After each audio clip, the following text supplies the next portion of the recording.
Graça e paz, irmãos. Boa noite. Que a graça do Senhor seja derramada sobre cada um dos irmãos. Eu vou ler na versão ARC, tá? Segunda carta do apóstolo Paulo a Coríntios, capítulo 1. Segunda carta do apóstolo Paulo, capítulo 1. Nós vamos ler do versículo 3 ao versículo 7.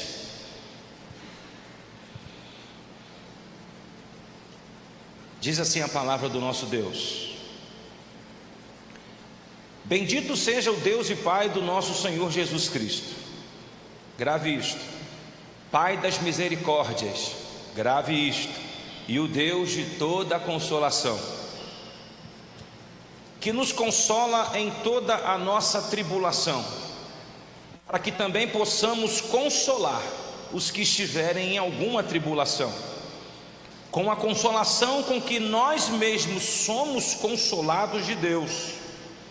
Porque como as aflições de Cristo são abundantes em nós, assim também a nossa consolação sobeja por meio de Cristo.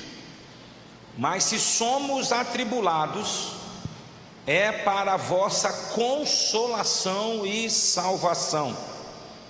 Ou, se somos consolados, para a vossa consolação é, a qual se opera suportando com paciência as mesmas aflições que nós também padecemos.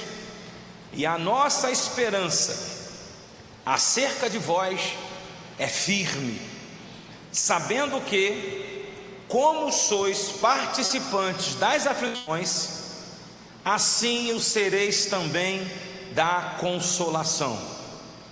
Amém?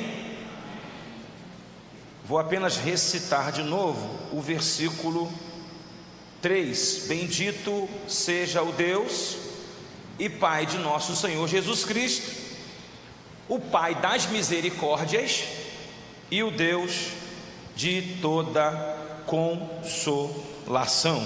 Amém? Meus irmãos, há um tempo atrás eu estava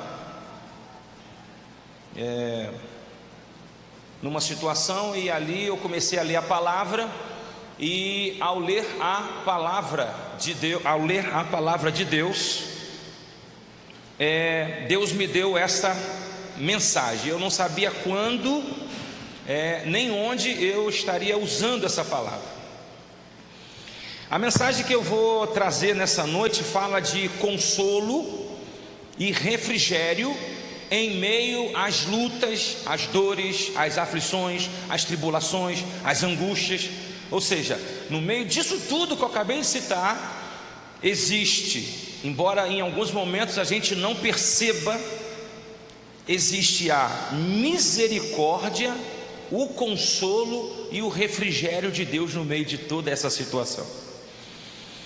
Existem lutas e provações e adversidades que nós passamos e enfrentamos na vida e no dia a dia, que não há, na maioria das vezes, uma explicação, e nós não entendemos nada. Às vezes nós passamos por tribulações, por angústias, passamos por dores, por provações, tentações, perdas, coisas são tiradas da nossa vida e a gente fica a se perguntar: poxa, por que aconteceu isso? Eu não merecia isso. Poxa, eu vou à igreja, eu dizimo, eu oferto, eu trabalho, eu sou honesto, eu não bebo, eu não fumo, eu não uso droga, meu casamento é direitinho, estou levando uma vida direita. Isso tudo está me acontecendo, a gente acaba não entendendo. E às vezes a gente começa a questionar Deus, o que é muito errado. E Deus também, por outro lado, Ele não é obrigado a me dar e nem a te dar satisfação nenhuma do que Ele fez, está fazendo ou que virá a fazer. Deus não é o nosso empregado. Eu quero apenas lembrar mais uma vez aqui, nesta noite, que Deus continua sendo, número 1, Senhor, Deus continua sendo número 2, soberano. Deus continua número 3, sendo Rei dos Reis.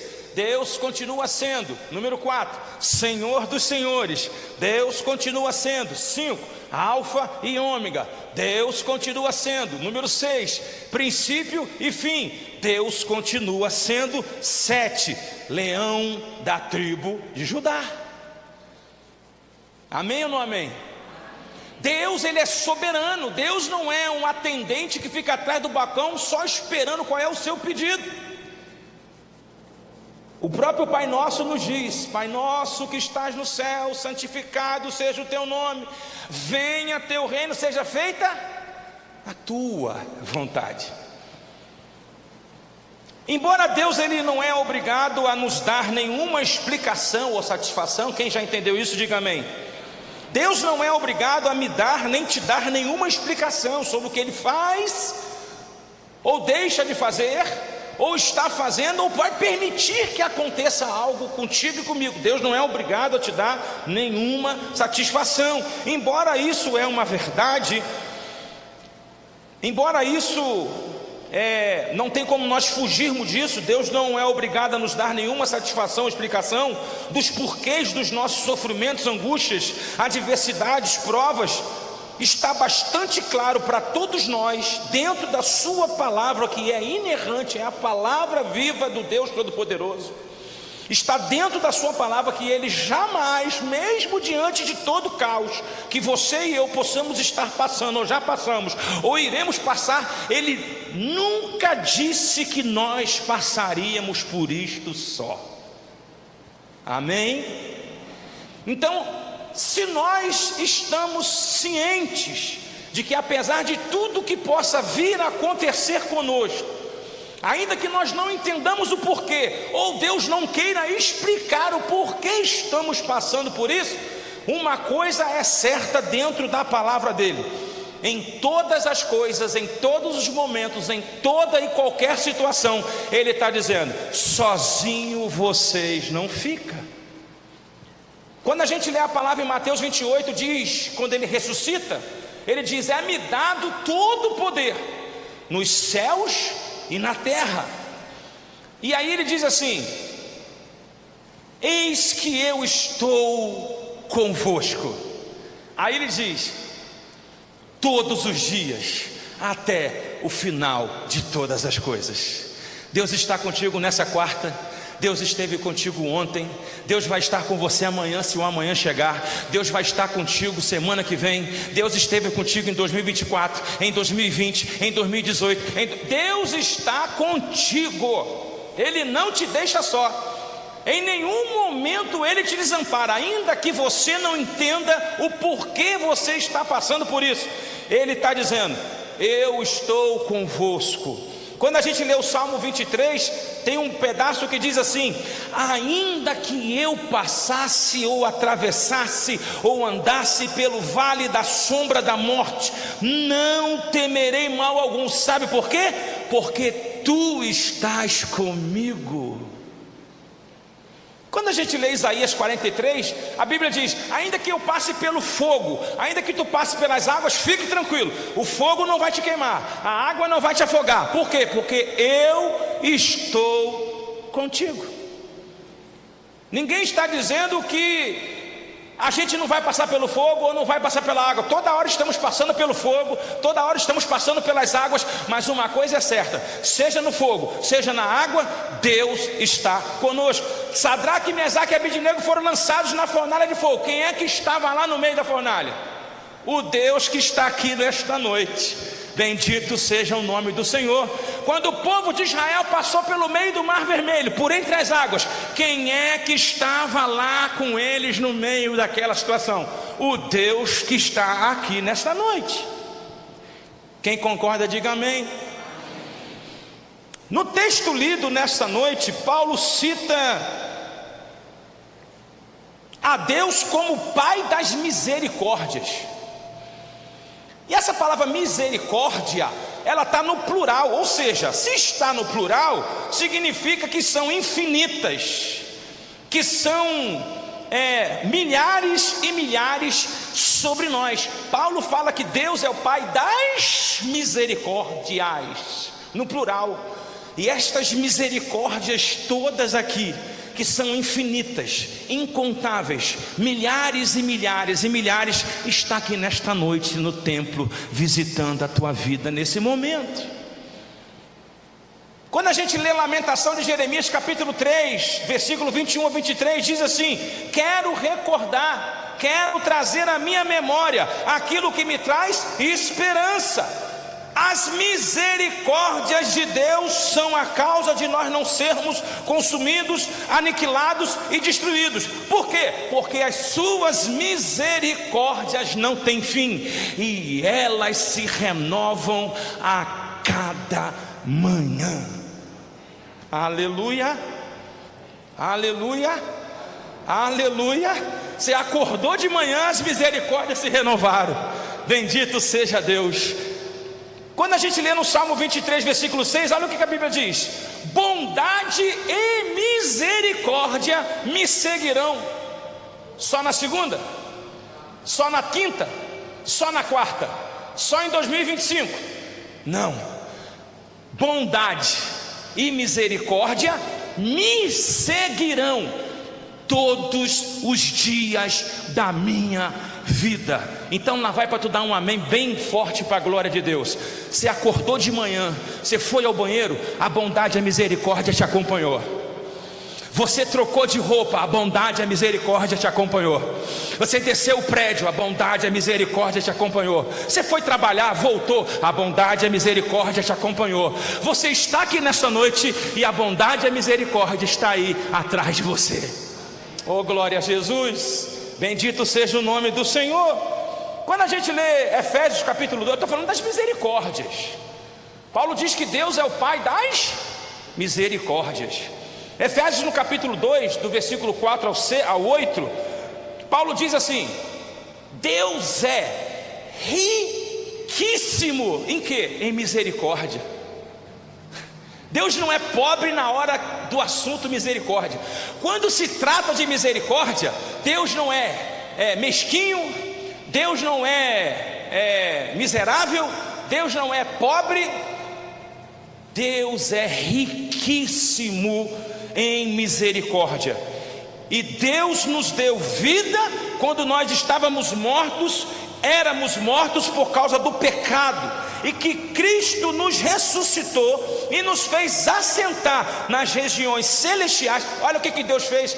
Deus nos tirou da sarjeta, Deus nos tirou do mundo, Deus nos tirou do pecado, Deus nos tirou do chão, porque Ele é riquíssimo em misericórdia, nos ressuscitou e agora nós estamos assentados nas regiões celestiais. Meu Deus, bendito seja o nome dEle. E a Bíblia diz assim: nos fez assentar nas regiões celestiais, e diz que nós fomos salvos por causa da graça, misericórdia e pela fé. E a fé que vocês receberam não é de vocês, é dom de Deus. Ou seja, se não fosse Deus com a sua misericórdia, nem fé nele nós teríamos, porque a fé não vem de nós, é dom de Deus. Ou seja, se é dom dele, ele nos deu de presente. Ou seja, nós somos uma raça tão ruim que se Deus não desse fé para nós, a gente não acreditaria que Ele está aqui nesta noite, aleluia, derramando as suas muitas misericórdias. Amém ou não amém? Para encerrar sobre misericórdia, eu acho esse versículo aqui extraordinário. Salmo 89, 14 diz que justiça e juízo são a base do seu trono, e verdade e misericórdia estão e vão adiante do seu rosto. Meu Deus do céu, o trono de Deus tem duas bases firmes. Quais? Justiça e juízo. Aleluia. E o que é que vai diante do rosto dele? Verdade e misericórdia. Existe uma grande diferença entre graça e misericórdia. Você sabia disso? A graça de Deus te dá o que você não merecia receber. Seja lá o que for que você tem, você não merecia receber, mas a graça aprove te dar. E a misericórdia, pastor Ronaldo? A misericórdia impede você de receber o castigo que eu e você merecíamos receber. Então nós estamos aqui diante de um Deus. Eu estou ministrando essa palavra nesta noite na PIB Petrópolis, dizendo: estamos debaixo da graça, recebemos dele o que não merecemos e estamos juntinhos, agarrados com a misericórdia. Por quê? Porque éramos para receber um castigo e não recebemos, porque a misericórdia chega na frente. Glória a Jesus. Finalmente, irmãos, para nós começarmos a partir para o final dessa palavra, Deus me fez enxergar nesse texto que nós lemos, de 2 Coríntios, capítulo 1, do versículo 3 ao 7. Deus me fez enxergar nesse texto que nós lemos na abertura, pelo menos 9 vezes. Quantas vezes? 9 vezes a palavra consolo. Você vai lendo, consolador, consolo, consolação, o consolo, a consolo. 9 vezes nós encontramos nesse texto a palavra consolação. Paulo está dizendo que ele primeiro foi consolado para depois poder consolar. Paulo está dizendo que primeiro ele foi trabalhado, provado, ele passou por várias tribulações, por várias angústias, por várias lutas. Paulo entendeu que ele precisava passar por aquilo para depois transmitir aos outros. E ele transmitiu dizendo: olha, primeiro eu fui atingido, primeiro eu fui afligido, aprendi, tive experiência, no meio de tudo que eu passei eu fui consolado. Agora eu tenho algo para vocês, eu tenho consolo para dar para vocês. Primeiro a gente passa pelos problemas, é confortado por Deus, para depois a gente pegar pessoas que também estão passando pelos mesmos problemas, e a gente fala assim: senta aqui que eu tenho uma experiência para te passar. Então você primeiro é consolado, para depois você consolar. Mesmo diante de tantas adversidades, tribulações, perseguições, angústias, dores, independentemente do que estamos vivenciando, o Espírito Santo está ali, no meio de todas as dores, para nos consolar, nos aliviar, fazendo com que suportemos os dias e as fases, e os momentos escuros e as noites ruins, as noites sombrias da vida do nosso dia a dia. Uma das funções primordiais do Espírito Santo, em que eu poderia citar tantas, o Espírito Santo, ele tem poder, além dele convencer o homem da justiça, do pecado e do juízo, o Espírito Santo tem poder de confortar e de trazer um abraço, de anestesiar, e em meio a toda a situação do caos, ele derrama sobre nós o seu bálsamo, o seu refrigério. E quem nunca já ouviu: Jesus é o nosso bálsamo de Gileade. Na região de Gileade se extraía das árvores um bálsamo, e esse bálsamo que era extraído dessa região servia para pelo menos estas coisas que eu vou citar aqui. Quem está entendendo, diga amém.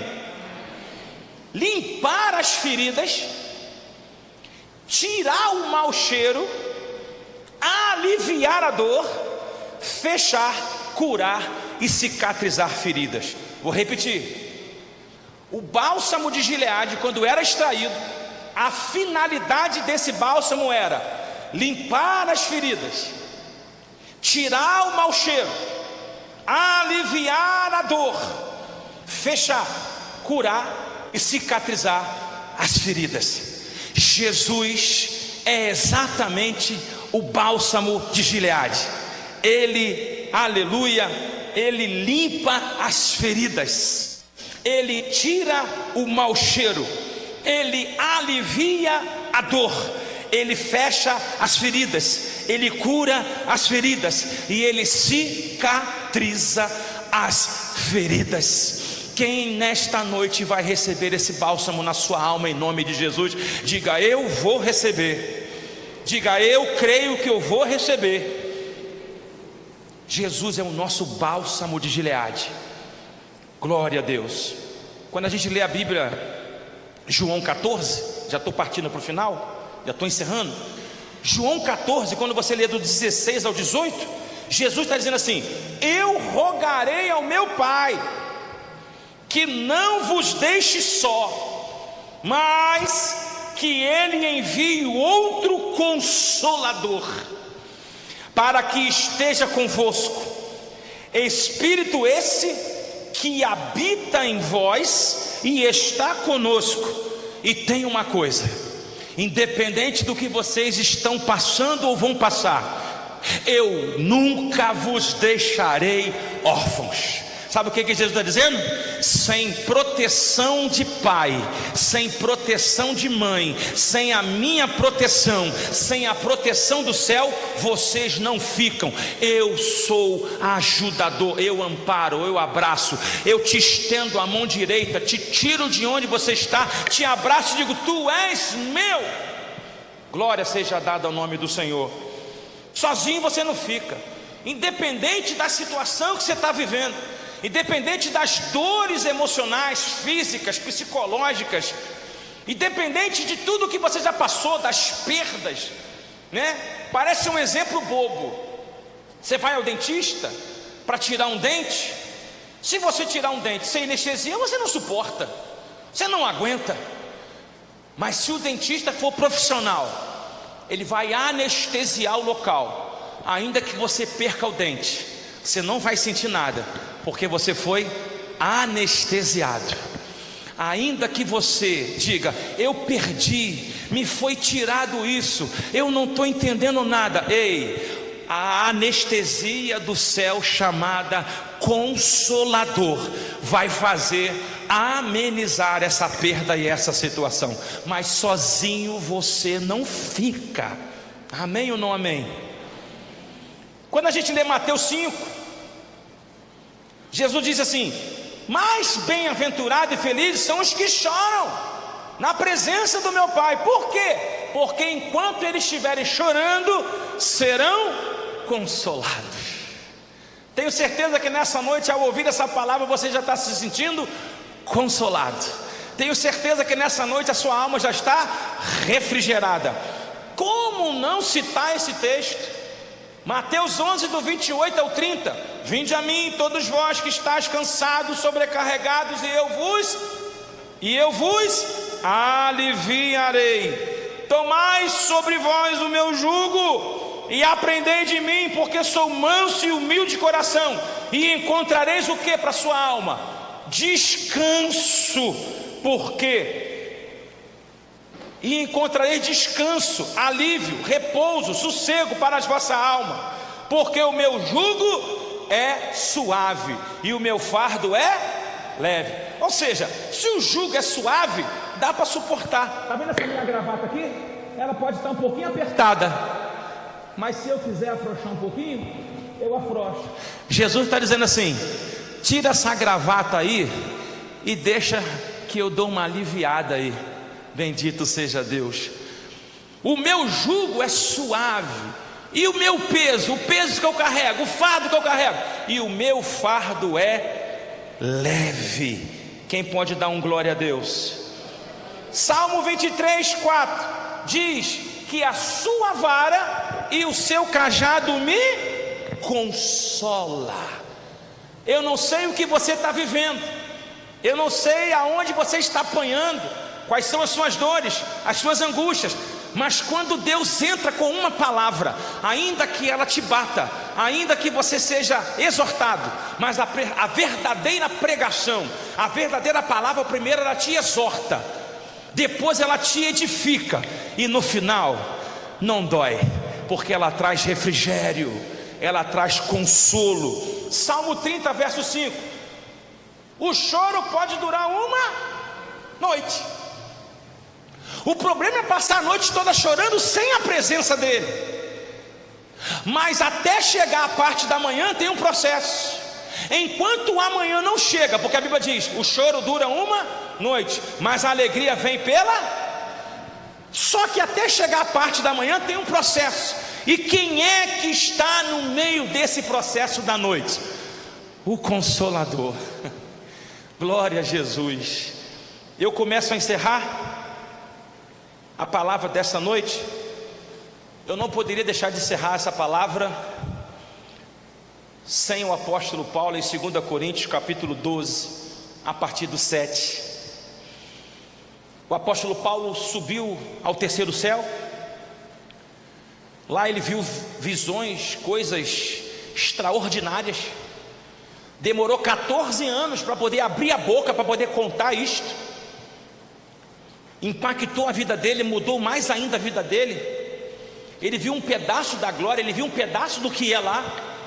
E aí a Bíblia diz que ele recebeu um espinho na carne, para que ele não ficasse soberbo com as excelências da visão que ele teve. O próprio Deus permitiu um espinho na carne. E aí ele diz assim: um mensageiro de Satanás que machucava meu rosto, me esbofeteando o tempo todo. Mas eu não fiquei parado. Eu orei ao Senhor, e por 3 vezes eu pedi: tira de mim esse espinho. Tira de mim esse espinho, está doendo, não estou aguentando mais, está difícil, tira. Quantas vezes nós nos pegamos dizendo: Senhor, tira isso da minha vida, Senhor, tira essa situação, Senhor, olha o que eu estou passando, Senhor, isso é uma zombaria, Senhor, isso é um escárnio. Quantas vezes nós nos vemos passando por isso? E aí, ainda ontem eu estava me perguntando: como é que alguém que vai ao terceiro céu arrebatado em espírito, Deus não responde a oração dele da forma como ele queria?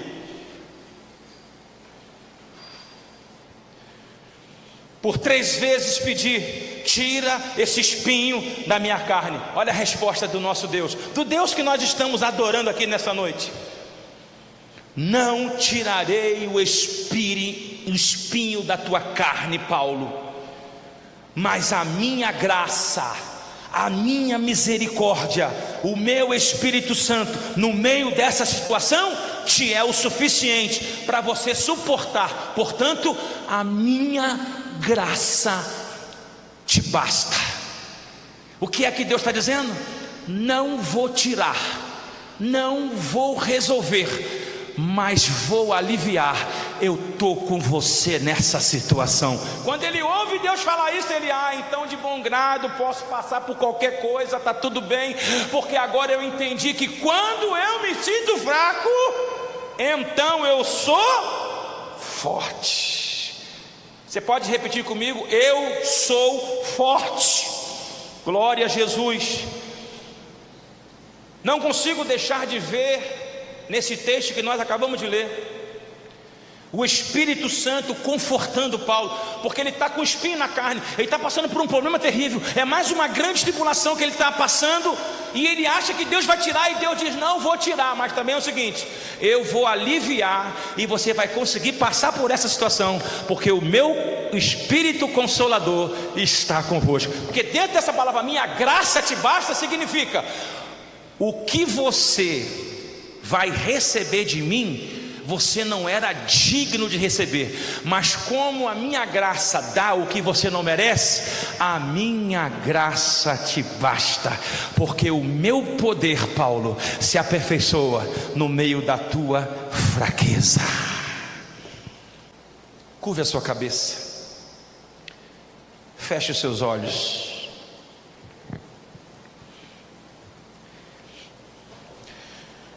Não sei o que você já passou ou está passando, ou até o que você ainda passará. O que eu sei é que sozinho você não está. Primeiro a gente passa pelo processo, aprende com o Espírito Santo, depois a gente compartilha a experiência. Primeiro você vive na tua pele, para depois você aliviar a pele dos outros. Primeiro você adquire a sua própria experiência, para depois você passar a sua experiência para os outros. Primeiro nós somos consolados, para depois consolar. Consolados para consolar. Eu quero declarar nessa noite: que a unção sobrenatural do Espírito Consolador está aqui neste lugar e irá transportar aqui neste tempo. Qualquer dor que você esteja passando agora, seja aqui no templo, seja nas redes sociais, há um transbordado bálsamo de Deus sobre a sua vida nessa noite. Ainda que você não entenda o que é que você está passando, o Espírito Santo está dizendo: eu te ajudo, eu te sustento, eu te fortaleço, eu sou o teu bálsamo.